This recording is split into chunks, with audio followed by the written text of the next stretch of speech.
Poštovani gledatelji, ja sam Ivana Živković i gledate vijesti Mreže TV. Svjetski dan izbjeglica obilježen je crnim brojkama. Njihov broj u 2016. godini dosegnuo je novi rekord od čak 65 milijuna i 600 tisuća koji su pobjegli pred sukobima u matičnim zemljama. Neki od njih utočište su pronašli u Hrvatskoj, no tretmanom nisu zadovoljni. Jasno su to dali do znanja i ministru unutarnjih poslova Božinoviću, koji je u povodu dana obišao prihvatilište Porin u Zagrebu.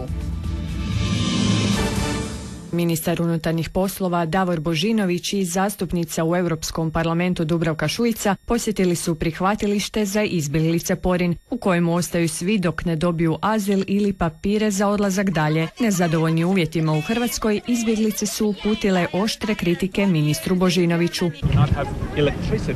For a week here, it is not just technical problem. It is just, all of European countries, they know that Croatia is not ready to accept refugees. Dosta je tu problema, međutim, dosta je i truda koji se ulaže od strane svih i kao resorni ministar, ja ću sigurno u svom mandatu dati sve od sebe da se poboljšaju uvjeti. Novoizabrani ministar unutarnjih poslova uputio je poruku zahvale svima onima koji nesebično volontiraju u prihvatilištu za izbjeglice. Došli smo sa dva temeljna razloga. Prije svega da se zahvalimo svim ljudima ovdje, svim volonterima na svemu što čine, da bi se onima koji su potrebiti, koji su u velikim životnim dramama, iskušenjima posvetili i omogućili im život koji je dostojan čovjeka.